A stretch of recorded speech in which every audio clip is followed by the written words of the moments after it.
Okay guys, so meron tayo ditong NMAX version 2. So issue nito, so ipakita ko na lang. So on natin yung ignition. And then start natin yung kanya switch. Ayan, may check engine pati. So ayan. So ayan.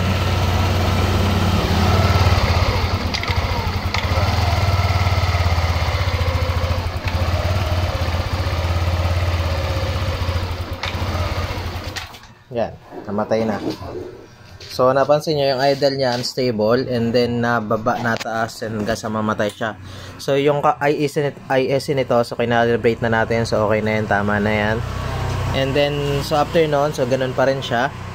And then pag baklas natin itong part na to, so napansin natin itong kanyang ignition coil dito. So yan. So hindi kasi ganito yung tsura ng stock. So malamang ito'y napalitan na. So iba na rin yung socket niya, mapapansin nyo. Yan.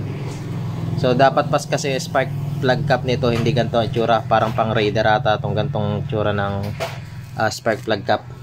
Okay, so yan. So ingat kayo guys sa pagbili ng ignition coil, kasi may mga ignition coil ngayon na iba kasi yung ignition coil ng pang FI tsaka ng pang carb type. So magkaiba sila ng ignition coil. So dapat pag magpapalit kayo ng ignition coil, siguraduhin nyo dapat na pang FI talaga yung inyong maiipalit. Ano? So kagaya nito, saksak ulit natin. And then start.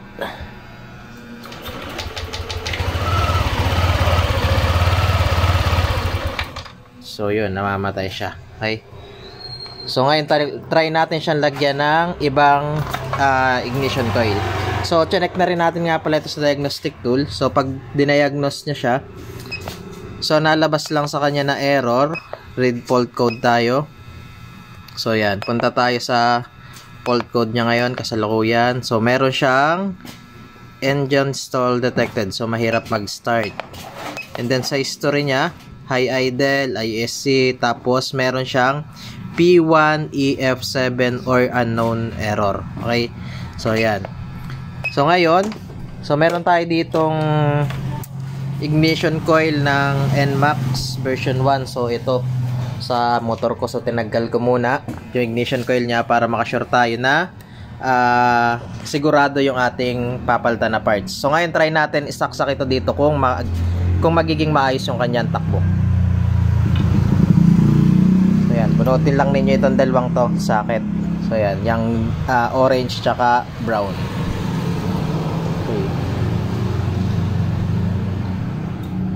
Lipat lang natin. Yan. Tapos saksak lang natin spark plug cap. Yan. And then on off natin susian.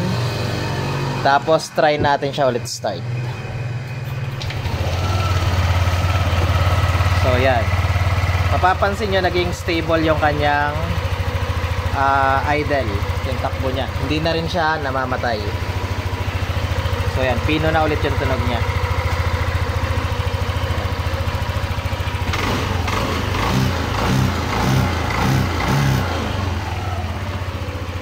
Yan, okay.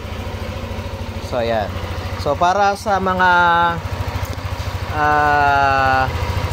nag-aayos din ng motor, so wag laging ito ang pagsuspetsahan natin pag ganong unstable yung kanyang minor. So kung hindi ninyo siya makuha sa calibration, try nyo i-check yung kanyang ignition coil. So baka hindi na maganda yung buga niya ng kuryente. Okay? So yan. So ngayon okay na ito.